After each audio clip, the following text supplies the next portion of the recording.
وعن عبد الله بن مسعود رضي الله عنه قال سألت النبي صلى الله عليه وسلم أي العمل أحب إلى الله قال الصلاة على وقتها. وعن أبي هريرة رضي الله عنه قال قال رسول الله صلى الله عليه وسلم كل أمتي يدخلون الجنة إلا من أبى. قالوا ومن أبى يا رسول الله؟ قال من أطاعني دخل الجنة ومن عصاني فقد أبى. رواه البخاري ومسلم. وعن جابر رضي الله عنه قال قال رسول الله صلى الله عليه وسلم بين العبد والشرك والكفر ترك الصلاة. رواه البخاري ومسلم. সম্মানিত সমবেত মুসল্লিবৃন্দ, প্রশংসা আল্লাহ সুবহানাহু ওয়া তাআলার জন্য যে মহান রব্বুল আলামিন আমাদেরকে দীর্ঘ একটি সপ্তাহ পর জুমার সালাত আদায় করার জন্য এই মসজিদে নির্দিষ্ট টাইমে একত্রিত হওয়ার তৌফিক দান করেছেন। এই জন্য সকলে বলে আলহামদুলিল্লাহ। অতঃপর দরুদ সালাম বর্ষিত হোক মানবতার মুক্তির দূত জনাবে মুহাম্মদ সাল্লাল্লাহু আলাইহি ওয়াসাল্লামের উপর, যে নবীর আদর্শকে বাস্তবায়ন করা আমাদের একমাত্র শুধুমাত্র লক্ষ্য এবং উদ্দেশ্য, সেই নবী মুহাম্মদ সাল্লাল্লাহু আলাইহি ওয়াসাল্লামের উপর দুরূদ পাঠ করে আল্লাহুম্মা সাল্লি আলাইহি আল্লাহুম্মা বারিক আলাইহি। সম্মানিত সমবেত মুসল্লিবৃন্দ, আমরা ধারাবাহিকভাবে আলোচনা করে আসছিলাম। সেই ধারাবাহিকতায় গত সপ্তাহে আমরা আলোচনা করেছিলাম, গত জুমায় সালাতের গুরুত্ব আমরা পুরোপুরি আলোচনা শেষ করতে পারি নাই। আজকেও আমাদের সালাতের গুরুত্ব এবং ফজিলত এবং সালাত আদায় না করলে আমাদের জন্য কি ভয়াবহ শাস্তি অবস্থান করতেছে, এই সম্পর্কে সংক্ষিপ্ত কিছু তথ্যবহুল বিবরণ দেওয়ার চেষ্টা করবে ইনশাআল্লাহ তাআলা। একজন মুসলিমের জীবনে সবথেকে গুরুত্বপূর্ণ একটি বিষয় হলো সালাত। একজন মুসলিম এবং একজন অমুসলিমের মাঝে পার্থক্য হলো সালাত। একজন হিন্দু, খ্রিস্টান, বৌদ্ধ, তাদের দেখলে চালচলন দেখলে বোঝা যায় যে তারা মুসলিম কি বৌদ্ধ কি খ্রিস্টান। আর একজন মুসলিমের চালচলন, কথাবার্তা, আচার আচরণ দেখে বোঝা যায় সে মুসলিম কি হিন্দু। তো একজন মুসলিম, একজন খ্রিস্টান, বৌদ্ধ, তাদের মাঝে পার্থক্য রাসূল সাল্লাল্লাহু আলাইহি ওয়াসাল্লাম করে দিয়ে গেছেন সালাতের মাধ্যমে। একজন মুসলিমের সবথেকে গুরুত্বপূর্ণ ইবাদত হলো সালাত, কালেমা শাহাদাতের পাঠের পরে। আব্দুল্লাহ ইবনে ওমর রাদিয়াল্লাহু আনহু থেকে বর্ণিত, তিনি বলেন রাসূল সাল্লাল্লাহু আলাইহি ওয়াসাল্লাম বলেছেন বুনিয়াল ইসলামু আলা খামস, ইসলামের ভিত্তি পাঁচটি খুঁটির উপর ইসলাম দাঁড়িয়ে আছেন। শাহাদাতু লা ইলাহা ইল্লাল্লাহ ওয়া আন্না মুহাম্মাদার রাসূলুল্লাহ, এই বাক্যে সাক্ষ্য দেওয়া যে আল্লাহ ছাড়া সত্যিকার কোনো ইলাহ নেই এবং মুহাম্মদ সাল্লাল্লাহু আলাইহি ওয়াসাল্লাম আল্লাহর বান্দা ওয়া রাসূল, এই সাক্ষ্য দেওয়া। একজন অমুসলিম সে ইসলাম কবুল করে এই সাক্ষ্যের মাধ্যমে, আশহাদু আল্লা ইলাহা ইল্লাল্লাহ ওয়া আশহাদু আন্না মুহাম্মাদান আবদুহু ওয়া রাসূলুহু, এই বাক্য পাঠ করার মাধ্যমে সে ইসলাম কবুল করে। ইসলাম কবুল করার পরপরই তার প্রথম কাজ হলো ইকামুস সালাহ, সালাত কায়েম করা। তো ইসলামের পাঁচটি মূলনীতি, ইসলামের পাঁচটি ভিত্তি, এই পাঁচটি ভিত্তির মধ্যে দ্বিতীয় হলো সালাত। অর্থাৎ আপনি ইসলাম কবুল করার পরপরই প্রথম কাজ হলো আপনার সালাত আদায় করা। যদি কোনো হিন্দু, খ্রিস্টান, বৌদ্ধ ব্যক্তি আজকে আমাদের মসজিদে জুমার সালাতের আগ মুহূর্তে যদি সে কালিমা পাঠ করে ইসলাম কবুল করে, তার প্রথম কাজ কি করতে হবে? সালাত আদায় করতে হবে। তার প্রথম কাজ হলো সালাত। আর এটা প্রত্যেক মুসলিমের জন্য ফরজ।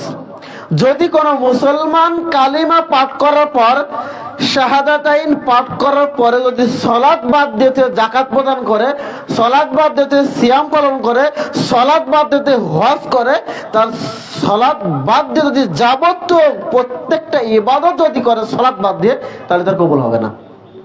কারণ সালাত হচ্ছে মূল। সালাতটা হচ্ছে মূল, ইসলামের মূল ফাউন্ডেশন হচ্ছে সালাত। আপনি সালাত শেষ, একটা বিল্ডিং তৈরি করতে গেলে যেমন ফাউন্ডেশন লাগে না, যেমন ভীম তৈরি করা হয়, ওই ভীম না থাকলে ঘরে কোনো মূল্য নেই। তো সালাতটা হচ্ছে আপনার বাকি সমস্ত ইবাদতের ভীম। এই সালাত যদি না থাকে আপনার সমস্ত ইবাদত বাতিল। রাসূল সাল্লাল্লাহু আলাইহি ওয়াসাল্লাম মক্কা থেকে হিজরত করার পূর্বে এই সালাতটা ফরজ হয়েছে। রাসূল সাল্লাল্লাহু আলাইহি ওয়াসাল্লাম যখন মিরাজের রাত্রে মিরাজে গেলেন, যাওয়ার পর সেখানে রাসূল সাল্লাল্লাহু আলাইহি ওয়াসাল্লামকে আল্লাহ সুবহানাহু ওয়া তাআলা জান্নাত দেখালেন, জাহান্নাম দেখালেন, রাসূল সাল্লাল্লাহু আলাইহি ওয়াসাল্লাম ঘর দেখালেন, আরো অনেক কিছু দেখানোর পর রাসূল সাল্লাল্লাহু আলাইহি ওয়াসাল্লাম যখন আসমানে মুসা আলাইহিস সালামের সাথে দেখা হয়েছিল, ঈসা আলাইহিস সালাম, ইব্রাহিম আলাইহিস সালাম, ইদ্রিস আলাইহিস সালাম, আদম আলাইহিস সালাম নবীদের সাথে দেখা হয়েছিল। মুসা আলাইহিস সালামের সাথে দেখা হয়েছিল আল্লাহ সুবহানাহু ওয়া তাআলার কাছে যে কথা বলার আগে। মুহাম্মদ সাল্লাল্লাহু আলাইহি ওয়াসাল্লাম আল্লাহর সাথে কথা বলেছেন কিন্তু দেখা করেননি। তো মুহাম্মদ সাল্লাল্লাহু আলাইহি ওয়াসাল্লাম যখন আল্লাহ সুবহানাহু ওয়া তাআলার কাছে যে কথা বললেন, আল্লাহর সাথে কথা বললেন, কথা বলে ফিরে আসার সময় মুসা আলাইহিস সালামের সাথে দেখা। মুসা আলাইহিস সালাম আল্লাহ নবী মুহাম্মদ সাল্লাল্লাহু আলাইহি ওয়াসাল্লামকে বলতেছেন, মুহাম্মদ সাল্লাল্লাহু আলাইহি ওয়াসাল্লাম আল্লাহ সুবহানাহু ওয়া তাআলা আপনাকে কি দিলেন? মুহাম্মদ সাল্লাল্লাহু আলাইহি ওয়াসাল্লাম বললেন, আল্লাহ সুবহানাহু ওয়া তাআলা আমাকে 50 ওয়াক্ত সালাত ফরজ করেছে আমার উম্মতের জন্য। কয় ওয়াক্ত? 50 ওয়াক্ত সালাত, 5 ওয়াক্ত না, 50। মুসা আলাইহিস সালাম বললেন যে এটা আপনার উম্মতের জন্য কঠিন, কারণ আমি তো আমার উম্মত চালিয়ে এসেছি, তাদের চড়িয়ে এসেছি, তারা যে কেমন আমি জানি। আপনার উম্মতের জন্য এটা কঠিন হয়ে যাবে 50 ওয়াক্ত। আপনি আল্লাহর কাছে যান, আল্লাহর কাছে বলে উম্মতের জন্য কমিয়ে আনেন। মুহাম্মদ সাল্লাল্লাহু আলাইহি ওয়াসাল্লাম আল্লাহর কাছে গেলেন, আল্লাহর কাছে বললেন, আল্লাহ আমার উম্মতের জন্য কঠিন হয়ে যাবে, আপনি যে একটু কমিয়ে দিলে ভালো হয়। আল্লাহ সুবহানাহু ওয়া তাআলা 5 ওয়াক্ত কমিয়ে 45 ওয়াক্ত করলেন। মুসা আলাইহিস সালামের সাথে দেখা, বললেন যে তোমার রব কি দিল? 5 ওয়াক্ত কমিয়ে 45 দিয়েছে। মুসা আলাইহিস সালাম বললেন, না, এটাও তোমার উম্মতের জন্য কঠিন। একবার মুহাম্মদ সাল্লাল্লাহু আলাইহি ওয়াসাল্লাম 5 ওয়াক্ত কমিয়ে আনে, আর মুসা আলাইহিস সালাম বলে যে উম্মতের জন্য কঠিন হয়ে যাবে। একবার কমাতে এই 5 ওয়াক্ত সালাতে যখন পৌঁছালেন, তখনও মুসা আলাইহিস সালাম বলেন, মুহাম্মদ সাল্লাল্লাহু আলাইহি ওয়াসাল্লাম আপনার উম্মতের জন্য এটাও কঠিন, আপনি যে কমিয়ে আনেন আল্লাহর কাছে। তখন মুহাম্মদ সাল্লাল্লাহু আলাইহি ওয়াসাল্লাম বলেন যে আমার সরব করতেছে, আমি আর যেতে পারবো না। তখন আল্লাহ সুবহানাহু ওয়া তাআলা মুহাম্মদ সাল্লাল্লাহু আলাইহি ওয়াসাল্লামকে বলেন, মুহাম্মদ সাল্লাল্লাহু আলাইহি ওয়াসাল্লাম আপনার উম্মতের জন্য সুসংবাদ হলো, যদি দৈনিক 5 ওয়াক্ত সালাত আদায় করে, 50 ওয়াক্ত সালাত আদায় করলে যে নেকি আমি আল্লাহ দিতাম, 5 ওয়াক্ত সালাত আদায় করলে আমি সেম নেকি দেব। সুবহানাল্লাহি ওয়া বিহামদিহি। তাহলে আমরা দৈনিক যদি 5 ওয়াক্ত আদায় করি, তাহলে 1 ওয়াক্ত আদায় করলে 10 ওয়াক্ত আদায় করার নেকি, আর 5 ওয়াক্ত আদায় করলে 50 ওয়াক্ত সালাত আদায় করলে যে নেকি ছিল, সমস্ত নেকি আল্লাহ সুবহানাহু ওয়া তাআলা আমাদের দান করুন। সুবহানাল্লাহি ওয়া বিহামদিহি। তাহলে আমাদের জন্য যদি 50 ওয়াক্ত ফরজ থাকতো, মুসা আলাইহিস সালাম যদি না বলতেন, তাহলে আমাদের কি অবস্থা হতো চিন্তা করে দেখেন। এই 5 ওয়াক্ত আমরা মুসলমান আদায় করতে পারি না। এজন্য গত সময় বলেছিলাম যে সব থেকে বড় জিহাদ হলো 5 ওয়াক্ত সালাত জামাতের সাথে আদায় করা। রাসূল সাল্লাল্লাহু আলাইহি ওয়াসাল্লাম বলেন, আব্দুল্লাহ ইবনে আমর রাদিয়াল্লাহু আনহু থেকে বর্ণিত, তিনি বলেন রাসূল সাল্লাল্লাহু আলাইহি ওয়াসাল্লামকে প্রশ্ন করা হলো, আইউল আমালি আহাব্বু ইলাল্লাহ, আল্লাহর কাছে সবথেকে প্রিয় ইবাদত কোনটি? রাসূল সাল্লাল্লাহু আলাইহি ওয়াসাল্লাম বলেন, সালাতু আলা ওয়াক্তিহা, সময় মতো সালাত আদায় করা। তারপর বলল পিতা মাতার খেদমত করা। 3 নম্বরে গিয়ে বলল আল জিহাদু ফি সাবিলিল্লাহ, আল্লাহর রাস্তায় জিহাদ করা। তাহলে জিহাদের থেকেও গুরুত্বপূর্ণ জিহাদ হলো 5 ওয়াক্ত আদায় করা। আর আপনি জিহাদ, এখন যদি আমি একটা গরম বক্তব্য দিই যে আপনাদের জিহাদের ময়দানে যেতে হবে, ইসলাম কায়েম করতে হবে, এমন বক্তব্য দেবে আপনারা সবাই জান প্রাণে রাস্তায় নেমে যাবেন জিহাদ করার জন্য, অথচ সালাত সম্পর্কে যত গরম বক্তব্য দিই কেন আপনার মন গলাতে পারবো না। যদি গোয়ালে 1 ওয়াক্ত 2 ওয়াক্ত পড়বেন, 3 ওয়াক্ত পরে অলসতা চলে আসবে, শয়তান এটা কুমন্ত্রণা দেবে। তো সালাত হলো আল্লাহ সুবহানাহু ওয়া তাআলার কাছে সবথেকে প্রিয় ইবাদত। আর আল্লাহ সুবহানাহু ওয়া তাআলা আমাদেরকে 5 ওয়াক্ত সালাত তিনি ফরজ করেছেন। আমরা যদি 5 ওয়াক্ত সালাত জামাতের সাথে আদায় করতে পারি, তাহলে আমাদের 50 ওয়াক্ত সালাত আদায় করার নেকি আল্লাহ সুবহানাহু ওয়া তাআলা দান করবেন। সম্মানিত সমবেত মুসল্লিবৃন্দ, এইজন্য যে কোনো মূল্যে যেইভাবে হোক আমাদেরকে সালাত আদায় করতেই হবে। তবে আমরা সলাত আদায় করি, কিন্তু সলাতের ভিতরে অনেকটা ঘাটতি থাকে, সলাতের পরিপূর্ণ নেকি আমরা পাই না।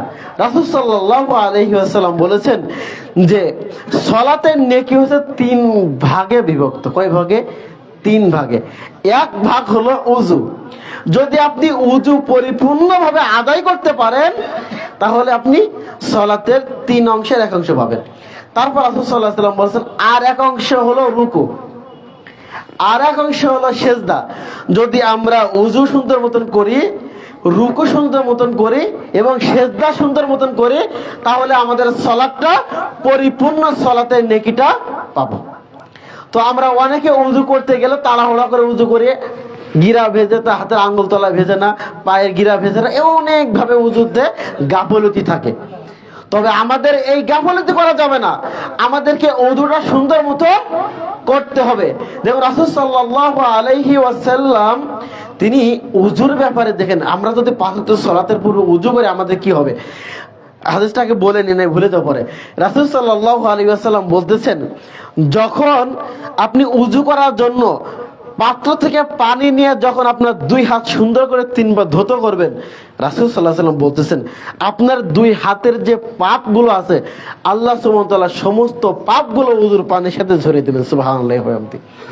তারপরে যখন আপনি কুলি করবেন, কুলি করার সময় মুখ থেকে যত পাপ করেছিলেন সমস্ত পাপ কুলির মাধ্যমে শেষ হয়ে যাবে। তারপরে নাকে পানি দিলেন, সমস্ত মুখমণ্ডল ধৌত করলেন, হাতের কোনায় পর্যন্ত ধৌত করলেন, মাথা মাসেও করলেন, কান মাসেও করলেন, পায়ে টাকনু পর্যন্ত ধৌত করলেন।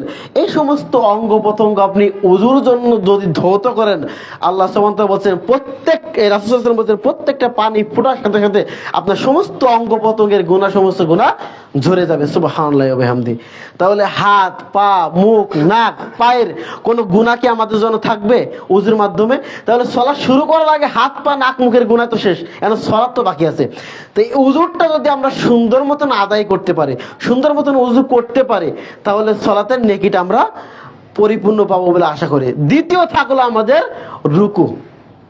এই রুকুটা আমাদের সুন্দর মতন করতে হবে।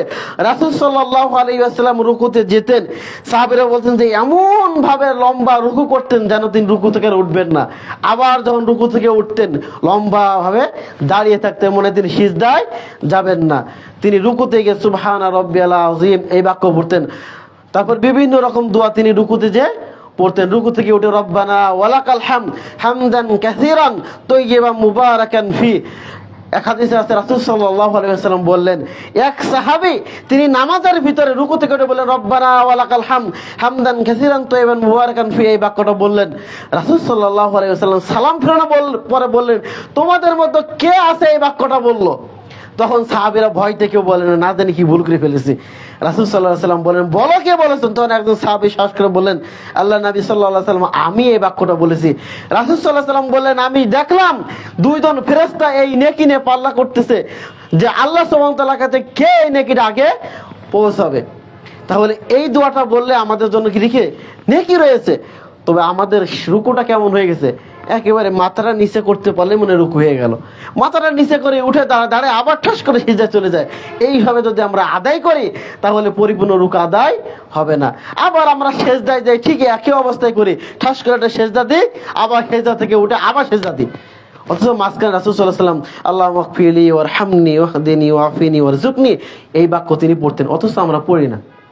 আপনারা অধিকাংশ মসজিদ দেখবেন যে মসজিদে সিজদা থেকে উঠে বসতে পারেন না, আবার সিজদা চলে গেছে, দোয়া পড়ার কোনো সুযোগই আপনার জন্য নাই। তবে আমরা যদি রুকু সেজদা সুন্দর মতো না করি, উযু না করি, সালাত আদায় করলে আমরা পরিপূর্ণ নেকি পাবো না।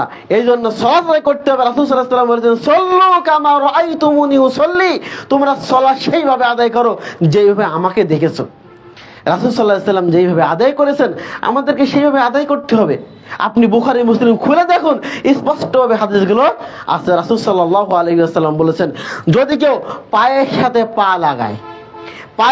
পা লাগায় এবং 2 জনের মাঝে ফাঁকা বন্ধ করে, তাহলে আল্লাহ সুবহানাহু ওয়া তাআলা তার জন্য জান্নাতে একটি ঘর তৈরি করবেন। সুবহানাল্লাহি ওয়া বিহামদিহি। তাহলে সালাতের ভিতরে নেকি দিয়ে পরিপূর্ণ, প্রত্যেকটা কাজে নেকি। একবার নফল আদায় করলে 10টা নেকি। আপনি যদি একবারও না করেন সমস্যা নাই, কিন্তু আপনি সুন্নাতের উপর আমল করলেন না, কিন্তু একবার আদায় করলে কয়টা নাকি? 10টা নাকি। তাহলে কেন আমরা এটা থেকে বিরত থাকবো? সম্মানিত মুসল্লিবৃন্দ, এই জন্য আমি যেটা বলতেছিলাম, সলাতের জন্য নেকি 3 ভাগে ভাগ করা হয়েছে। একটা হচ্ছে উজু, আর একটা হচ্ছে রুকু, আর একটা সেজদা। এইটা আমরা সুন্দর মতন আদায় করতে হবে। পরবর্তীতে আপনার হাত কোথায় রাখবেন কি রাখবেন না, আমিন বলবেন কি বলবেন, এটা আপনার পরে ব্যক্তিগত ব্যাপার, সেটা নিয়ে আপনি পরেই করেন। আগে নামাজটা পড়ুন, আগে সালাতটা আদায় করতে আসুন, আগে রুকু করুন, সেজদা করুন। রাসূল আল্লাহ সুবহানাহু ওয়া তাআলা বলেছেন যে আকিমুস সালাহ ওয়া আতুজ যাকাত ওয়ারকাউ মা'আর রাকিন, তোমরা সালাত আদায় করো, যাকাত প্রদান করো এবং রুকুকারীদের সাথে রুকু করো। আগে রুকুটা করেন, আগে সালাতটা পড়তে আসুন, পরে মারামারি করুন। আমরা অধিকাংশ সময় সালাতের নফল ইবাদতগুলো নিয়ে, সুন্নতগুলো নিয়ে মারামারি করি, অথচ যে লোকটা নামাজ পড়তে আসছে সে নফল আদায় করে না, তার জন্য মারামারি করতেছি। রুকু করে না, মারামারি করতেছি। জোরে আমিন বলেছে মসজিদ থেকে বের করে দিচ্ছি। আঙ্গুলটা তাসবিহ বলার সময় আঙ্গুল নাড়িতে বলে আঙ্গুল ভেঙে দিচ্ছি। অথচ তার মতো লোক হাজার হাজার মানুষ রাস্তা দিয়ে ঘুরে বেড়ায়, সালাত পড়ে না, তাকে কখনো আমরা মসজিদে আসার জন্য তাকে চাপাচাপি করি না। অথচ যে সালাত পড়ে তার উপরে ক্ষিপ্ত হই, তার উপর চাপাচাপি করি। এর থেকে আমাদেরকে বিরত থাকতে হবে। আমাদের মূল টার্গেট নিতে হবে, বেনামাজি যারা আছে তাদেরকে আগে মসজিদ মুখ করে আগে নামাজ শিক্ষা দিই, আগে নামাজ পড়াই। অনেক যুবক আছে আজকে আমাদের, যারা অনেক মুরব্বী আছে, অনেক ব্যক্তি আছে যারা সালাত আদায় করে না। সালাতের কথা বললে যে বলে যে আমি সুদে যাচ্ছে নিমজ্জিত, আমি সালাত পড়লে সালাত কি কবুল হবে? আমি তো নেশার সাথে নিমজ্জিত, আমার কি সালাত কবুল হবে? আমার কাপড় ঠিক না, আমার কি সালাত হবে? জি, রাসূল সাল্লাল্লাহু আলাইহি সাল্লাম বলেছেন, যদি কেউ একদিন বা একবার নেশা পান করে 40 দিন সালাত কবুল হবে না। যদি কেউ সুদ খায়, তার সালাত কবুল হবে না। সালাত কবুল হবে না ঠিক আছে, কিন্তু সালাত আদায় না করলে যে গুনাহটা হতো, সালাত আদায় করলে এই গুনাহ থেকে আপনি বেঁচে গেলেন। সালাত আদায় করা না করলে যে গুনাহটা হতো, আপনি বিড়ি খান, আপনি মদ খান, আপনি বিড়ি সিগারেট খাচ্ছেন, আপনার সালাত কবুল হয় না 40 দিন ঠিক আছে, কিন্তু আপনি এইগুলো খাচ্ছেন, আবার সালাত আপনি ছেড়ে দিচ্ছেন, তাহলে সালাত ছেড়ে দেওয়ার যে গুনাহটা, এই গুনাহ আপনার থেকে গেল। যদি আপনি বিড়ি সিগারেট খান আর সে সালাতটা আদায় করেন, সালাতের নেকি পাবেন না, কিন্তু সালাত আদায় না করার কারণে যে গুনাহটা ছিল, এই গুনাহ থেকে তো বেঁচে গেলেন, এরা থেকে বেঁচে গেলেন। কারণ কিয়ামতের মাঠে আপনার সর্বপ্রথম হিসাব নেবে সালাতের। আউয়ালু মা ইউহাসাবু বিহিল আবদু ইয়াউমাল কিয়ামাহ সালাত। কিয়ামতের মাঠে সর্বপ্রথম হিসাব নেওয়া হবে সালাতের। আপনার যদি আল্লাহ সুবহানাহু ওয়া তাআলা হিসাব নিতে দেখা যায় যে আপনার সালাতের নেকি নাই, কিন্তু আপনি সালাতটা যে আদায় করেননি, এই গুনাহটা আপনার নাই, আল্লাহ সুবহানাহু ওয়া তাআলা দয়া করে আপনাকে ক্ষমা করে দেবেন। সম্মানিত মুসলিম, এই জন্য বলি, সুদ খালেও আপনি সালাতটা আদায় করতে আসুন, জিনা করলেও আসুন, পাপ যত পাপ করেন না কেন আপনি সালাতে আসুন। কারণ সালাতটাই হলো আপনার যাবতীয় অন্যায় কাজ থেকে বিরত থাকার মাধ্যম। ইন্না সালাতা তানহা আনিল ফাহশাই ওয়াল মুনকার। আল্লাহ সুবহানাহু ওয়া তাআলা বলেছেন, সালাতটা হলো যাবতীয় অন্যায় ও অশ্লীল কাজ থেকে বিরত থাকার মাধ্যম। সালাতটা হচ্ছে যাবতীয় অন্যায় থেকে বিরত থাকার মাধ্যম। আপনি সুদ খান, আপনি সালাতে পড়তে আসুন, দেখবেন যে 1 মাস 2 মাস 3 মাস পরে আপনি অটোমেটিক সুদ ছেড়ে দিয়েছেন। কারণ আল্লাহ সুবহানাহু ওয়া তাআলা আপনার অন্তরের ভিতরে ভয় ঢুকিয়ে দেবে, তুমি সালাত আদায় করো, একজন মুমিন, একজন মুসলিম, তোমার দ্বারা সুদ খাওয়া শোভনীয় নয়। আপনার সালাতটা আপনার এই অন্যায় কাজ থেকে বিরত রাখবে। অথচ এটা একটা কারণ হলো কি, আমাদের সমাজে মানুষ সুদ খেলো নামাজে আসে না, বিড়ি সিগারেট খেলো নামাজে আসে না। কারণ হচ্ছে, কারণ আমরা সাধারণ মুসলমান যারা 5 ওয়াক্ত সালাত আদায় করি, যখন একজন সুদখোর মসজিদে নামাজ পড়তে আসবে, তখন টিটকারি খেয়ে দেবে, ওরা বড় মুসল্লি হয়েছে, সুদ খায় আবার নামাজ পড়তে এসে, তখন নামাজ কোনো কাজে আসবে? এই যে টিটকারি যে করি, এই টিটকারি করার কারণে, অপমান করার কারণে সে নামাজ থেকে দূরে সরে যায়। এটাই করি না আমরা? একজন মানুষ, যুবক মানুষ, সে বিড়ি সিগারেট খায়, গান বাজনা শোনে, তাকে যখন কোনো হুজুর বলেছে, সে নামাজের দিকে আসে, আবার এগুলো ছাড়তে পারে না, তখন তাকে অপমান করে, অপদস্থ করে, সে এমন অপমানিত হয় যে বলে সালাত না পড়াই ভালো ছিল আমার। এই জন্য সে মসজিদ থেকে দূরে চলে যায়। এই কাজ থেকে আমাদেরকে বিরত থাকতে হবে, আমাদেরকে মসজিদমুখী করতে হবে। সে পাপ কাজ করুক, আগে তাকে সালাতের দিকে নিয়ে আসুন। যদি সে বলে যে আমি গান বাজনা শুনি, আমি বিড়ি সিগারেট খাই, ঠিক আছে, তুমি খাও, নামাজে আসো, আগে নামাজে আসো। তুমি জিনা করো, আগে নামাজে আসো। তুমি সুদ খাও, আগে নামাজে আসো। যাবতীয় অন্যায় কাজ করে আগে নামাজে আসো, তারপর আস্তে আস্তে তাকে বুঝাবেন, ইনশাআল্লাহ সে এগুলো ছেড়ে দেবে। আল্লাহ সুবহানাহু ওয়া তাআলা আমাদেরকে বোঝার তৌফিক দান করুন, আল্লাহ আমিন। সম্মানিত মুসলিম, আরেকটা বিষয় হলো, আমরা সালাত অনেকে আদায় করি, আবার অনেকে আদায় করি না। যারা আদায় করে সালাতের ভিতরে তৃপ্তি পায় না, কেন তৃপ্তি পাই না? কারণ সলাৎ যে দোয়া, সলাতের মাধ্যমে যে আল্লাহর সাথে কথা বলা যায়, সলাৎটাই হলো আল্লাহর সাথে কথা বলার মাধ্যম, এটাই বুঝি না আমরা। আমরা মনে করি যে সলাৎ আল্লাহ সুবহানাহু ওয়া তাআলা ফরজ করেছেন, আদায় করার দরকার করলাম, যে রুকু দিতে হবে, সিজদা করতে হবে, মসজিদ যেতে হবে, এটাই সলাৎ। যদি আমরা সলাতের পরিপূর্ণ মর্ম বুঝতাম তাহলে আমরা সলাৎ থেকে বিরত থাকতাম না। কারণ সলাৎটা হচ্ছে রাসূল সাল্লাল্লাহু আলাইহি ওয়াসাল্লাম বলেছেন আল্লাহর সাথে কথা বলার মাধ্যম। কারণ রুকুতে যাবেন আল্লাহর সাথে কথা বলতেছে, সিজদায় যাবেন আল্লাহর সাথে কথা বলতেছেন, সূরা ফাতিহা আল্লাহর সাথে কথা বলতেছেন। সূরা ফাতিহাটা হলো আল্লাহ এবং আপনার মাধ্যমে কথা বলার মাধ্যম। তা আমরা এই যে সূরা ফাতিহার অর্থ বুঝি না, আমরা রুকুতে কি বলতেছি এর অর্থ জানি না, সিজদায় কি বলতেছি এর মর্ম এই অর্থ বুঝি না, যার কারণে আমরা সালাতের থেকে গাফেল থাকি, অথবা আদায় করলে মর্ম বুঝি না।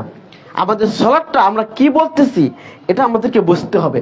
আল্লাহ সুবহানাহু ওয়া তাআলা বলেছেন ওয়ামা খালাকতুল জিন্না ওয়াল ইনসা ইল্লা লিয়াবুদুন, আমি মানুষ এবং জিন জাতিকে সৃষ্টি করেছি একমাত্র আমার ইবাদত করার জন্য। ইবাদত করা মানে আমরা মনে করি যে সালাত সিয়াম হজ জায়গা শেষ না। ইবাদত মানে আল্লাহর দাসত্ব করার জন্য আল্লাহ আমাদেরকে সৃষ্টি করেছে, আল্লাহর দাস আমরা, আল্লাহর বান্দা। বান্দা মানে কি? দাস। আল্লাহর দাস 24 ঘন্টা যেমন একজন দাস তার মালিকের কথা শুনে, ঠিক তেমনি ভাবে আমাদের 24 ঘন্টা আল্লাহ সুবহানাহু ওয়া তাআলা ইবাদত করতে হবে। 24 ঘন্টা, এখন 24 ঘন্টা করা সম্ভব? এই ক্ষমতা আমাদের আছে? আল্লাহ সুবহানাহু ওয়া তাআলা ক্ষমতা আমাদের দেয় নাই, এই ক্ষমতা একমাত্র ফেরেশতাদেরকে দিয়েছেন। এই জন্য রাসূল সাল্লাল্লাহু আলাইহি ওয়াসাল্লাম বলেছেন কমপক্ষে দৈনিক আল্লাহর জন্য কিছু সময় ব্যয় করো, অন্তত আল্লাহ জিকির করো, অর্থাৎ সালাতটা আদায় করো। আমরা যদি আল্লাহ সুবহানাহু ওয়া তাআলার দাসত্ব স্বীকার করতে চাই, আল্লাহ বড়ত্ব স্বীকার করতে চাই, তাহলে আমাদেরকে দৈনিক কমপক্ষে 5 ওয়াক্ত সালাত আমাদেরকে আদায় করতে হবে। দৈনিক 5 ওয়াক্ত সালাত আদায় করতে হবে। সালাত আদায় করতে এসে সালাতের মর্ম বুঝি না, তার কারণ হলো সালাতে আমরা কি বলতেছি এটা আমরা বুঝি না। এজন্য আপনাদেরকে আমি উদাত্ত আহ্বান জানাবো যে সালাতে সূরা তাকবীর তাহরিমা পড় থেকে শুরু করে সালাম ফেরানো আগ পর্যন্ত কি কি পড়বে সমস্ত দোয়াগুলো সূরা ফাতিহা সহ সবগুলো অর্থ শিখবেন আপনারা ইনশাআল্লাহ। সবগুলো অর্থ শিখবেন। সানায় কি বলতেছেন, তারপর দুরূদ শরীফে কি বলতেছেন, দোয়া মাসরে কি বলতেছেন, সিজদায় কি বলতেছেন, প্রত্যেকটা দোয়ার অর্থ আজকে আপনারা শিখবেন। এটা হচ্ছে আপনাদের কাজ। যদি এই দোয়াটার অর্থ শিখেন এবং এই দোয়ার দিকে খেয়াল করে করে যদি নামাজের মধ্যে পড়ে, দেখবেন যে বাহিরে কোনো চিন্তা আপনার ভিতরে আসার সুযোগ নাই। কারণ আপনি তো এর বোঝারই না কি বলতেছেন, নামাজ পড়ে দাঁড়াচ্ছেন সুবহান রাব্বিল আযীম বলতেছেন, চলতেছে কি বলতেছেন নিজেই জানি না, অর্থ না জানলে কিভাবে বুঝবো? সম্মানিত সমবেত মুসলিম বিন্দু, এই জন্য আপনাদেরকে আগে বলবো এইগুলো অর্থ আগে শিখে নেবেন। আল্লাহ সুবহানাহু ওয়া তাআলা আমাদের তৌফিক দান করুক, আল্লাহুম্মা আমিন। তো সালাত যেটা বলতেছিলাম, সালাত হলো আল্লাহর কাছে দোয়া করার মাধ্যম। সালাত শব্দের অর্থ হচ্ছে দোয়া। সালাত শব্দের অর্থ কি? দোয়া। রাসূল সাল্লাল্লাহু আলাইহি ওয়াসাল্লাম দেখুন, একজন মানুষ মৃত্যুবরণ করেছে, তার জন্য দোয়ার ব্যবস্থা করার দরকার কি দরকার না? অবশ্যই দরকার। একজন মানুষ মৃত্যুবরণ করেছে, তার জন্য দোয়ার ব্যবস্থা করার দরকার। এই জন্য আমাদের কি করতে হবে? এক জায়গায় গোল হয়ে বসে দুরূদ শরীফ পড়তে হবে, সূরা ফাতিহা, এরকম না। রাসূল সাল্লাল্লাহু আলাইহি ওয়াসাল্লাম পদ্ধতি বের করে দিয়ে গেছেন। একজন মৃত ব্যক্তি মৃত্যুবরণ করেছে, তার জন্য দোয়া দরকার, এই জন্য তিনি ব্যবস্থা করলেন কি? সালাত। নাম দিলেন কি? জানাজার সালাত। জানাজা মানে কি? মাইয়িত, মৃত্যু ব্যক্তি। মৃত্যু ব্যক্তির জন্য দোয়া করতে হবে, অর্থাৎ জানাজার সালাত। জানাজার সালাত আদায় করতে হবে। এখন একজন মাইয়িতের জন্য জানাজার সালাতের ভিতরে আমরা কি পড়ি? সূরা ফাতিহা পড়ি, দুরূদ শরীফ পড়ি, তারপর আল্লাহুম্মা আগফির লাহু ওয়ারহামহু ওয়াআফি ওয়াফু আনহু, লম্বা দোয়া জানাজার ভিতরে। তো একজন মাইয়িতের জন্য জানাজার ভিতরে যে দোয়া পড়ি, এই মৃত্যু ব্যক্তির জন্য এই দোয়াটাই যথেষ্ট। এই মৃত্যু ব্যক্তির জন্য দোয়াটাই যথেষ্ট। রাসূল সাল্লাল্লাহু আলাইহি ওয়াসাল্লাম দোয়ার মধ্যে বলেছেন আল্লাহ তাকে ক্ষমা করো, তার উপর রহম করো, তার সমস্ত পাপগুলোকে ধুয়ে মুছে এমন ভাবে তুমি পরিষ্কার করে দাও যেমনি ভাবে একটা সাদা কাপড় ধুয়ে ভাব ধুয়ে করে দেওয়া হয়। তাকে জান্নাত দান করো, তার পরিবার আহাল পরিবার তাকে দান করো। এত সুন্দর দোয়া, জান্নাতুল ফেরদাউস দান করতেছে। এত সুন্দর দোয়া জানাজার ভিতরে রাসূল সাল্লাল্লাহু আলাইহি ওয়াসাল্লাম কি করে দিয়ে গেছেন? পদ্ধতি দিয়ে গেছেন। এই দোয়ার উপর আর কোনো দোয়া হতে পারে না। আপনার একজন মানুষ মৃত্যুবরণ করার পর, জানাজার পরে হাজারো মানুষ যদি দোয়া করেন, তাই এই রাসূল সাল্লাল্লাহু আলাইহি ওয়াসাল্লাম যে দোয়া দিয়ে গেছে এর থেকে শ্রেষ্ঠ দোয়া আর হবে না। রাসূল সাল্লাল্লাহু আলাইহি ওয়াসাল্লামের মৃত্যুর পর থেকে শুরু করে কিয়ামত পর্যন্ত হাজারো মুফতি, মুহাদ্দিস, মুফাসসির সমস্ত যদি একত্রিত হয়ে কোনো দোয়া তৈরি করে কোনো মৃত্যু ব্যক্তির জন্য, রাসূল সাল্লাল্লাহু আলাইহি ওয়াসাল্লাম জানাজায় যে দোয়া শিক্ষা দিয়েছে এর থেকে শ্রেষ্ঠ দোয়া কি আর হবে? কোনোদিন হবে না, কোনোদিন হবে না, কিয়ামত পর্যন্ত হবে না। কারণ রাসূল যে দোয়া শিক্ষা দিয়েছেন এটা কে শিখাইছে? আল্লাহ সুবহানাহু ওয়া তাআলা। আর আপনি আমি হুজুররা বসে যে দোয়া বানাবেন নিজেদের মতো। তা আল্লাহ এবং তার রাসূল যে দোয়া দিয়ে গেছে এর থেকে উত্তম দোয়া আর হবে না। অথচ জানাজার সালাতের ভিতরে আমি আপনি কি পড়লাম এটার অর্থ বুঝি না, এর মর্ম বুঝি না, যার জন্য আমরা বলি যে মাটি দেয়া গেছে আসুন হাত তুলে মোনাজাত করে মৃত্যু ব্যক্তির জন্য দোয়া করে। কেন দোয়া করে? কারণ জানাজায় কি বলছে এটা আমরা জানি না। যে হুজুর দোয়া করতে সেও জানে না, সে জানলে আর বলতো না যে দোয়া করা লাগবে, সে জানলে বলতো না দোয়া করা লাগবে, কারণ এর অর্থ আমরা বুঝি না। এই দেখুন সালাতের ভিতরে কি দোয়া পড়তেছি এর অর্থ না বোঝার কারণে, এর মর্ম না বোঝার কারণে 5 ওয়াক্ত সালাতের পরে মুনাজাত চালু হয়েছে। 5 ওয়াক্ত সালাতের পরে মুনাজাত চালু হয়েছে একটা কারণ, কারণ সালাতের ভিতরে কি বললাম আমি জানি না। আমি যদি জানতাম যে সালাতের ভিতরে আমি আল্লাহর কাছে দোয়া করলাম, আল্লাহর সাথে কথা বললাম, আল্লাহর কাছে মুনাজাত করলাম, তাহলে দ্বিতীয়বার আর মুনাজাত দরকার ছিল না। এই সালাতের অর্থ না বোঝার কারণে, সালাতের মর্ম না বোঝার কারণে আবার বেদাত চালু হয়েছে। আর এই বেদাত যেদিকে চালু হয়েছে সেখান থেকে দুরা সুন্নাত উঠে গেছে। একটা হলো সালাতের ভিতরে কি পড়লাম কি জানলাম এটা জানার চেষ্টা করি না।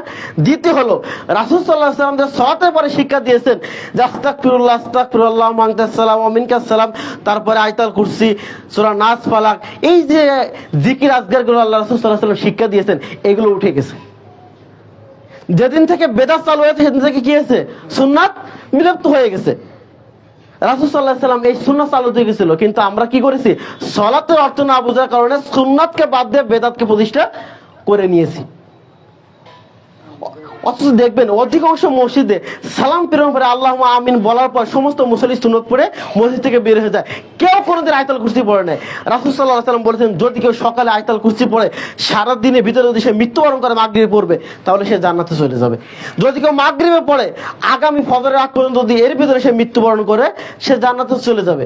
অথচ ফরজ সালাতের পরে এই বেদাতটা চালু করার কারণে মুসল্লিরা আয়াতুল কুরসি পড়া থেকে বিরত হয়ে গেছে। আয়াতুল কুরসি পড়ার সময় নাই, আমিন বলার পরে মুখে হাত বলে সুন্নত পড়ে চলে গেল মসজিদ থেকে। সম্মানিত মুসল্লিবৃন্দ, এই জন্য বলতেছি সালাতের মর্মটা বুঝতে হবে। ইদানিং কিছু মসজিদের মুসল্লিরা বোঝা শুরু করেছে, অনেকে হাত তোলে অনেকে হাত তোলে না, দোয়া তাসবিহ পড়ে আলহামদুলিল্লাহ। এই জন্য আমাদেরকে এই সমস্ত বেদাত থেকে বিরত থাকতে হবে এবং সালাতের গুরুত্ব বুঝতে হবে। একটা জিনিসের গুরুত্ব বুঝলে তখন সেটা করে মজা আছে। সালাতের গুরুত্ব অর্থ যখন বুঝবো তখন তৃপ্তি সহকারে আদায় করতে পারবো। আর যদি তৃপ্তি না করে অর্থ না বুঝি তৃপ্তি সহকারে আদায় করতে পারবো না, তখন মজা আসবে না, তখন এই দায় সারার মতন আদায় করা হয়ে যাবে। সম্মানিত সমবেত মুসল্লিবৃন্দ, আসুন সালাতটা আমরা গুরুত্বের সাথে মজার সাথে আদায় করি। আল্লাহ সুবহানাহু ওয়া তাআলা আমাদের তৌফিক দান করে, আল্লাহুম্মা আমিন। সম্মানিত সমবেত মুসল্লিবৃন্দ, এখন সালাতটা শুধু কি আপনি আদায় করবেন? সালাতটা শুধু কি আপনাকে আদায় করতে হবে? এটাই তো হয়। আমি ঠিকই মুখে দাঁড়িয়ে রেখেছি, পাক্কা মুসল্লি হয়ে আছি, অথচ আমার ছেলে সালাত আদায় করে না, আমার মেয়ে সালাত আদায় করে না, আমার পরিবার সালাত আদায় করে না, তাহলে আমার এই সালাত আদায় করে কোনো কাজে আসবে? রাসূল সাল্লাল্লাহু আলাইহি ওয়াসাল্লাম বলেছেন যখন তোমার সন্তানের বয়স, সময় শেষ, হাদিস হাতের ভিতর আছে বলার সুযোগ নেই। রাসূল সাল্লাল্লাহু আলাইহি ওয়াসাল্লাম বলেছেন যে যখন তোমার সন্তানের বয়স 7 বছর হবে তখন তার সালাতের জন্য উৎসাহ করো। 7 বছর যখন বয়স হয়ে গেছে তখন কি করবেন? তাকে আদর করে মসজিদে নিয়ে যাবেন, বলেন আব্বু চলো সালাতটা আদায় করে আসি, চলো মসজিদে যাই। এইভাবে আপনি হাত ধরে তাকে সালাত আদায় করতে নিয়ে যাবেন। তা আপনি তো নিজে সালাত আদায় করেন না, আমি তো নিজে সালাত আদায় করি না, তো আমার সন্তানকে নেবো কিভাবে? আমি যদি আদায় করতাম তাহলে না আমার সন্তানকে নিয়ে যেতাম, আমি তো নিজে আদায় করি না। এজন্য আগে আদায় নিজে করতে হবে, তারপর সন্তানকে ওয়াজ করতে হবে। রাসূল সাল্লাল্লাহু আলাইহি ওয়াসাল্লাম বলেছেন যখন সন্তানের 7 বছর বয়স হবে সালাতের জন্য উৎসাহ দাও। যখন 10 বছর বয়স হয়ে যাবে তখন ওই সন্তানকে সালাতের জন্য প্রহার করো, অর্থাৎ তাকে চাপ প্রয়োগ করো, তাকে প্রয়োজন হলে পিটিয়ে তাকে সালাত আদায় করতে হবে। যখন সন্তানের বয়স 15 বছর হয়ে যাবে তখন ওই সন্তান যদি সালাত আদায় না করে তখন কি করতে হবে? ওর বাড়ি থেকে বের করে দিতে হবে। কি করতে হবে? বাড়ি থেকে বের করে দিতে হবে। এখন আপনি বলুন, আপনার বাড়ি 30 বছরের সন্তান আপনার ঘরে আছে, অথচ সে সালাত আদায় করে না। আপনার বাড়ি 25 বছর বয়সের মেয়ে এখনো বসবাস করতেছে, অথচ সে সালাত আদায় করে না। আপনি বলেন যে আমি একজন মুসলিম পিতা। আপনার সন্তান সালাত পড়তেছে না, 20 বছর 22 বছর বয়স হয়ে গেছে, রাসূল বলেছেন 15 বছর না করলে বাড়ি থেকে বের করতে হবে, 10 বছর হলে পিটাতে হবে। আর আপনি সন্তান সালাত পড়ে না, আর আপনার সেই সন্তানের পরিচয় দিয়ে আপনি পিতা পরিচয় দেন, আপনার একবার লজ্জা হওয়া উচিত, চিন্তা করা উচিত আমি কিভাবে এই সন্তানের পরিচয় দিই যে সন্তান সালাত পড়ে না। আমি পিতায় কিভাবে সে মেয়ের পরিচয় দিই যে মেয়ে এখন সালাত আদায় করে না? রাসূল সাল্লাল্লাহু আলাইহি ওয়াসাল্লাম বলেছেন সালাত আদায় করার জন্য চাপ প্রয়োগ করতে, আর আপনি চাপ প্রয়োগ করেন না। হ্যাঁ, সন্তান বাড়িতে আসছে, ফজরের সময় ঘুমিয়ে আছে লেপের ভিতরে, আপনি ডাকার সাহস পান না, তাহলে আপনি কেমন পিতা? আপনার উচিত হবে ওই সন্তানকে পিটিয়ে সালাত আদায় করতে। যদি সালাত আদায় না করে তাহলে বাড়ি থেকে বের করে দিতে হবে। এটা যদি না পারেন, যদি ওই সন্তান আপনার ভিতরে খায়, আপনার ইনকাম যদি এখনো খায়, আপনার উচিত হবে আপনার স্ত্রীকে বলা যে ওই সন্তানের চাউল চন আমার হাড়ি পাতিলে না দেওয়া হয়। দেখবেন যে একদিন, 2 দিন, 3 দিন যদি খাবার না দেন, ও সন্তান অটোমেটিক সালাত আদায় করবে। পারবেন না ইনশাল্লাহ?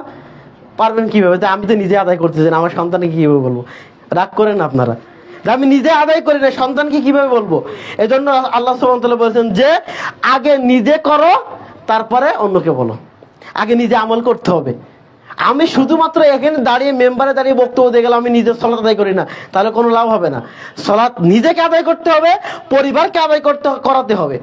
সম্মানিত সমবেত মুসলিমবৃন্দ, এই জন্য আপনাদেরকে আহ্বান জানাবো, আপনার সন্তানকে এবং আপনি এবং আপনার পরিবার যারা আছে সকলকে আপনি সালাত আদায় করাবেন। আবু হুরায়রা রাদিয়াল্লাহু আনহু থেকে বর্ণিত, তিনি বলেন রাসূল সাল্লাল্লাহু আলাইহি ওয়াসাল্লাম বলেছেন, যে ব্যক্তি ইচ্ছাকৃতভাবে যদি এক ওয়াক্ত সালাত ছেড়ে দেয়, তাহলে তার কাছ থেকে যেন তার সম্পত্তি, তার পরিবার ছিনিয়ে নেওয়া হলো। আপনি যদি এক ওয়াক্ত সালাত যদি ছেড়ে দেন ইচ্ছাকৃতভাবে, মনে করেন যে জোহর পড়েন নাই, তাহলে মনে করতে আপনার যত সম্পদ আছে, যত আত্মীয় স্বজন আছে, আপনার যে আহাল পরিবার আছে, সমস্ত সবকিছু আল্লাহ সুবহানাহু ওয়া তাআলা ধ্বংস করে দিয়েছে। তাহলে কত মারাত্মক একটি কথা, দেখছেন? চিন্তা করে দেখেছেন? যদি এক ওয়াক্ত সালাত আপনি না আদায় করেন, তাহলে আপনার সমস্ত আহাল পরিবার শেষ, আপনার সম্পত্তিও শেষ। আবার গত সপ্তাহে হাদিস বলেছিলাম, আন জাবের রাদিয়াল্লাহু আনহু ক্বালা রাসূলুল্লাহ সাল্লাল্লাহু আলাইহি ওয়াসাল্লাম, জাবের রাদিয়াল্লাহু আনহু থেকে বর্ণিত, তিনি বলেন রাসূল সাল্লাল্লাহু আলাইহি ওয়াসাল্লাম বলেছেন, মান তারাকা সালাতাল আসরি ফাকাদ হাবিতা আনহু আমালুহু। রাসূল সাল্লাল্লাহু আলাইহি ওয়াসাল্লাম বলেছেন, যে ব্যক্তি আসরের সালাত ইচ্ছাকৃতভাবে ছেড়ে দেয়, তাহলে তার সমস্ত আমল বাতিল হয়ে যায়, সমস্ত আমল বাতিল হয়ে যায়। সালাতটা ছেড়ে দেওয়া এক প্রকার কুফরি এবং শিরক। সালাত ছেড়ে দেওয়া কি? কুফরি এবং এক প্রকার শিরক। আন জাবের রাদিয়াল্লাহু আনহু قال, জাবের রাদিয়াল্লাহু আনহু থেকে বর্ণিত, তিনি বলেন, قال রাসূলুল্লাহ সাল্লাল্লাহু আলাইহি ওয়াসাল্লাম, রাসূল সাল্লাল্লাহু আলাইহি ওয়াসাল্লাম বলেছেন, বাইনাল আবদি ওয়া বাইনাশ শিরকি ওয়াল কুফরি তারকুস সালাহ। বাইনাল আবদি, একজন বান্দা, বাইনাল আবদি ওয়া শিরকি ওয়াল কুফরি, শিরক এবং কুফরের মাঝে পার্থক্য হলো তারকুস সালাহ, সালাত ছেড়ে দাও। তাহলে একজন মুসলমান এবং একজন কাফের, মুশরিক, হিন্দুর মাঝে পার্থক্য কি? সালাত ছেড়ে দেওয়া। তাহলে এখন আমরা তো বলি আমাদের বাংলাদেশ 95% মুসলিম দেশ, এখন চিন্তা করে মুসলমান দেশ আছে কি নাই? রাসূল সাল্লাল্লাহু আলাইহি ওয়াসাল্লাম বলেছেন যে একজন মুসলমান একজন অমুসলিমের মাঝে পার্থক্য সালাত ছেড়ে দাও। বুখারী হাদিস, এই যে বাইনাল আবদি ওয়া শিরকি ওয়াল কুফরি তারকুস সালাহ, একজন মুসলমানের ভিতরে এবং কাফেরের ভিতরে, মুশরিকের ভিতরে পার্থক্য হলো সালাত ছেড়ে দেওয়া। এবার আপনি বিবেচনা করে দেখুন এই হাদিসের আলোকে বাংলাদেশ 95% মুসলিম দেশ আছে কি নাই? আমরা সকলেই মুসলমান হিসেবে দাবি করে তো সালাত পড়ি না, অথচ সালাত আমরা আদায় করি না। যে ব্যক্তি সালাত আদায় করবে না, সে ব্যক্তি মুসলমান কিভাবে থাকে? সে ব্যক্তি মুসলমান থাকে কিভাবে? এই হাদিসের আলোকে সে তো মুসলমানের কাতারে নাই। তবে আমরা সরাসরি কাফের ফতোয়া দিতে পারি না, সরাসরি কাফের ফতোয়া দেওয়া যায় না। অথচ সাহাবীরা, তিনি আবু বকর রাদিয়াল্লাহু আনহু, তিনি বলতেছেন যে আমাদের ভিতরে যদি কেউ যাকাত অস্বীকার করতো, যাকাত যদি না প্রদান করতো, যদি কেউ দান না দিত, সিয়াম না আদায় করতো, হজ না করতো, তাহলে আমরা কাফের মনে করতাম না। তবে সালাত যদি কেউ পরিত্যাগ করতো, তাহলে মনে করতো সে কাফের। আপনি যাকাত দেন না, সে কাফের মনে করতো না। সিয়াম পালন করতো না, কিন্তু কাফের মনে করতো না। কিন্তু সালাত ছেড়ে দিলে তাকে কাফের মনে করতো, যে মুসলমানের কাতারে নাই। কারণ একদম মুসলমান, একদম অমুসলিমের মাঝে হচ্ছে সালাত, এটা হচ্ছে পার্থক্য। আর যে ব্যক্তি সালাত আদায় না করবে, আমার কাছে মনে হয় আমাদের বাংলাদেশে যদি আমরা এই নিয়ম চালু করতে পারতাম প্রত্যেকটা এলাকা থেকে, তাহলে আমরা সকলে মুসলমান হয়ে যেতাম, সকলে সালাত আদায় করে যেতাম। যদি আমরা করতাম যে কোনো ব্যক্তি যদি সালাত আদায় না করে, তার বাড়িতে কেউ বিবাহ দাওয়াত খেতে যাবে না। যদি সালাত আদায় না করে, তাহলে ওই ব্যক্তি মৃত্যুবরণ করলে কেউ তার জানাজায় শরীক হবে না। যদি সালাত আদায় না করে, তাহলে ওই ব্যক্তিকে কেউ কবরস্থানে দাফন করবে না। যদি আমরা এই নিয়মটা চালু করতাম, তাহলে প্রত্যেক মহল্লে সকলে মুসল্লি হয়ে যেত। এটা বাস্তব একটা প্রমাণ। বাস্তব প্রমাণ, সেটা হচ্ছে আমাদের এলাকায় আমাদের মসজিদের ইমাম সাহেব তিনি প্রথম এসে এই কথা বলেছিল যে যদি কোনো আমাদের এলাকায় কেউ যদি সালাত আদায় না করে তার বিয়ে বাড়িতে যাবো না, তার জানাজাও যাবো না। এটা বলার পর থেকে মুসল্লি আলহামদুলিল্লাহ অনেক বেড়ে গেছিল। কয়েকটা যারা নামাজ পড়তো না তাদের জানাজা উনি যায় নাই। এলাকায় একজন মুরব্বী লোক আছে যে সূরা ফাতিহা ঠিক মতন পারে না, তাদের জানাজা পড়াইছিল। এরপর থেকে মুসল্লি অনেক ঠিক হয়ে গেছিল, আবার আগের মতন হয়ে গেছে। ওই যাওয়া লাগে ইমাম সাহেব তো চাপে যাওয়া লাগে। তো এই কাজটা যদি আমরা সকল প্রত্যেকটা মহল্লা থেকে প্রত্যেকটা মসজিদ থেকে যদি এই নিয়ম চালু করতাম, ওয়াল্লাহি আল্লাহ কসম প্রত্যেকে না এই ভাই নামাজ পড়তে আসতো। যে আমি যদি নামাজ না পড়ি তাহলে আমার বিয়েতে কেউ যাবে না, আমি যদি নামাজ না পড়ি তাহলে আমার মৃত্যুর পরে কেউ আমার জানাজা দিতে আসবে না, মুসলমানের কবরস্থানে আমাকে দাফন তো করবে না। এই ভয় হলেও আল্লাহর রাস্তায় সে নামাজ পড়তে আসতো। সম্মানিত সবাই তো মুসল্লিবৃন্দ, খুতবার পরিশেষে আপনাদেরকে একটা কথা বলি, যারা আমরা এখনো 5 ওয়াক্ত সালাত আদায় করি না, 5 ওয়াক্ত সালাত যারা আদায় করি না, এখানে অধিকাংশ মুসল্লি আছে ফজরের সালাত আদায় করেনি। অধিকাংশ মুসল্লি, আমি হাত তুলতে বলতেছি না অন্য বক্তার মতন, অধিকাংশ মুসল্লি আছে যে ফজরের সালাত আদায় করি নাই। কেন করি নাই? আপনার কি কেউ গ্যারান্টি দিয়ে বলতে পারবে? অথচ যদি আমি পকেটে কলম আছে আপনাদের কাছে কাগজ দিয়ে দিই যে আপনারা কেউ লিখে দেন যে আমি আসর আগামী ফজর পর্যন্ত বেঁচে থাকবো, কেউ কি লিখতে পারবেন? কেউ কি লিখতে পারবেন যে আসর পর্যন্ত বেঁচে থাকবেন? কেউ পারবেন না। তাহলে আপনি কিভাবে সালাত আদায় না করে আপনি এখনো বিরত আছেন? কিভাবে আছেন? আপনি একবার চিন্তা করে দেখুন, যে ব্যক্তি আমি গ্যারান্টি দিতে পারতেছি না যে আমি জোহরে বেঁচে থাকবো, জোহরে সালাত আদায় করেছে আসর পর্যন্ত বেঁচে থাকতে পারবো, এই গ্যারান্টি যদি আমার না থাকে তাহলে আমি কিভাবে বেনামাজ হয়ে এখনো জীবন যাপন করতে পারি? একবার চিন্তা করে দেখুন, আপনি যদি এখনো জোহরের সালাত আদায় না করে আপনি যদি মৃত্যুবরণ করেন তাহলে আপনার অবস্থা কি হবে? কারণ মৃত্যু পরে তো আল্লাহ আপনাকে প্রশ্ন করবে আপনি সালাত পড়েছেন কেন। আপনাকে জিজ্ঞেস করা হবে। হিন্দুকে আল্লাহ সুবহানাহু ওয়া তাআলা জিজ্ঞেস করবে না কিয়ামতের দিন, হিন্দু তুমি তো 360টি মূর্তির ইবাদত করেছিলে, তুমি এখন বলো সালাত কেন পড়নি? তুমি মূর্তি পুজো ঠিকই করেছো, সালাত কেন পড়নি? এই কথা জিজ্ঞেস করবে হিন্দুরে? খ্রিস্টানে জিজ্ঞেস করবে? জিজ্ঞেস করবে না। জিজ্ঞেস করবে একজন মুসলিমকে যে কালিমা পাঠ করে ইসলাম কবুল করেছে, তাকে জিজ্ঞেস করো তুমি সালাত কেন পড়নি। সেদিন কি উত্তর দিবেন? সেদিন উত্তর দেবেন কি? লাম নাকুম মিনাল মুসাল্লিন, আল্লাহ আমরা মুসল্লি ছিলাম না। সেদিন জাহান্নামীদেরকে জাহান্নামে দেওয়ার পর ফেরেশতারা জিজ্ঞেস করবে যে কেন তোমরা এই সাকার নামক জাহান্নামে এসেছো? তখন সবাই বলবে কি আমরা কি ছিলাম না? মুসল্লি ছিলাম না। কেউ কবে না যে আমরা সদকা করি নাই, কেউ কবে না আমরা যাকাত দিই নাই, কেউ বলবে না যে আমরা হজ করি নাই। সবাই এক বাক্যে বলবে যে আমরা মুসল্লি ছিলাম না। তাহলে যদি মুসল্লি না থাকার কারণে সাকার নামক জাহান্নামে যাওয়া লাগতে পারে, তাহলে কেন আমরা এখনো বেনামাজি হয়ে থাকবো? সম্মানিত সমবেত মুসল্লিবৃন্দ, আপনাদেরকে আহ্বান জানাই, সালাতটা দয়া করে আল্লাহর রাস্তায় আপনারা সালাতটা কখনো পরিত্যাগ করেন না, কেউ পরিত্যাগ করবেন না। 5 ওয়াক্ত সালাত যে কোনো মূল্যে যে কোনো ভাবে আপনারা আদায় করার চেষ্টা করবেন, যদি নিজে বাঁচতে চান, যদি পরকালে বাঁচতে চান, যদি চান পরকালে আপনার সমস্ত আমল আল্লাহর কাছে কবুল হোক, যদি আপনি জাহান্নামের আগুন থেকে বাঁচতে চান, তাহলে সালাতটা আদায় করুন, সালাতটা আদায় করুন। গত সপ্তাহে বলেছিলাম যে সালাত আদায় করার জন্য আপনার পশ্চিম দিকে শর্ত, পশ্চিম না থাকলে বিনা পশ্চিমে সালাত আদায় করতে হবে। উযু শর্ত, উযু না করতে পারলে মাটিতে তায়াম্মুম করতে হবে, মাটি না থাকলে বিনা উযুতে বিনা তায়াম্মুমে সালাত আদায় করতে হবে। এক কথায় সালাত আদায় করার জন্য যত শর্ত দরকার সমস্ত শর্ত যদি আপনার সামনে না থাকে, যে শর্তগুলো পূরণ করতে পারছেন না, তারপর আপনার সালাত আদায় করতে হবে যদি আপনার জ্ঞান থাকে। যদি আপনার জ্ঞান থাকে তাহলে সালাত আদায় করতে হবে। তাহলে কি যারা আমরা সালাত আদায় করি না থাকলে আমাদের জ্ঞান নাই? এই যে আল্লাহ বলেছেন উলাইকা কাল আনআম, ওরা আছে চতুষ্পা জন্তুর মতন, বালহুম আদাল, তার থেকেও নিকৃষ্ট। গরু ছাগলের যে আকেল জ্ঞান নাই, ওদের থেকেও নিকৃষ্ট আল্লাহ সুবহানাহু ওয়া তাআলা আমাদেরকে বলেছেন। তাহলে কি তাদের থেকেও নিকৃষ্ট আমরা? আল্লাহ সুবহানাহু ওয়া তাআলা আমাদের শ্রেষ্ঠ আশরাফুল মাখলুকাত হিসেবে সৃষ্টি করেছে। এই জন্য সম্মানিত মুসলমান বিন্দু, আপনাদেরকে বলবো, যদি মুসলমান হিসেবে মৃত্যুবরণ করতে চান, ইমানদার হিসেবে মৃত্যুবরণ করতে চান, তাহলে সালাতটা আপনাকে আদায় করতেই হবে। আপনি নিজে আদায় করবেন, আপনার পরিবারকে আদায় করাবেন, এবং পাড়া প্রতিবেশী ভাই বোন আছে তাদেরকে সালাতের জন্য আহ্বান করবেন। যদি কেউ আপনার কথায়, এই যে আমি এখানে দাঁড়ায় দাঁড়ায় আপনাকে সালাতের জন্য আহ্বান করতেছি, এখানে আমার কথা যদি একজন ব্যক্তি যদি সালাত আদায় করে, তাহলে সে সালাত আদায় করলে যে নেকি পাবে, সেই নেকির অংশ আমিও পাবো। এই জন্য আপনাদেরকে বলবো, যে সালাত আদায় করবে না তাকে দাওয়াত দিয়ে, দরকার হলে করে পকেট থেকে টাকা খরচ করে নিয়ে আসবে, যে ভাই নামাজ পড়তে গেলে 100 টাকা দেবো, টাকা খরচ করেন না। খরচ করে হলেও মসজিদে নিয়ে আসেন তাকে সালাত আদায় করার জন্য। অথচ নামাজটা পড়ো, নামাজই হোক। আমরা মুসলমান, আমরা 90% মুসলমান, আমরা বাংলাদেশে বসবাস করি। আমরা যদি মুসলমান না থাকি তাহলে ওই নামদারি মুখে দাঁড়িয়ে দিয়ে আব্দুল রহমান নাম নিয়ে লা ইলাহা ইল্লাল্লাহ বলে কোনো লাভ আছে? যদি সালাত আদায় না করি, এই সালাত আদায় না করলে আপনার সব কিছু কাটা যাবে, কোনো কিছু থাকবে না। হিন্দুরা যদি জিজ্ঞেস করেন যারা চুল কাটে না পি, তাদেরকে জিজ্ঞেস করেন যে দাদা আপনি কোন তো লা ইলাহা ইল্লাল্লাহ, ও বলে দেবে লা ইলাহা ইল্লাল্লাহ। কেন বলে? কারণ ও অর্থ জানে না। ওরা মুখস্থ আছে আর আপনার মুখস্থ আছে। তাহলে আপনি মুখস্থ আছে, আপনি নামাজ পড়েন না, হেরো মুখস্থ আছে, হেও নামাজ পড়ে না। তাহলে আপনার মধ্যে তার মধ্যে পার্থক্য আছে? হলো কোনো পার্থক্য নেই। বাইনাল আবদি ওয়া বাইনা শিরকি ওয়াল কুফরি তারকুস সালাহ। একজন হিন্দু আর মুসলমানের পার্থক্য বুঝলেন কি? সালাত আদায় না করা। আল্লাহ সুবহানাহু ওয়া তাআলা আমাদেরকে সালাত আদায় করার তৌফিক দান করুন। আল্লাহুম্মা আমিন।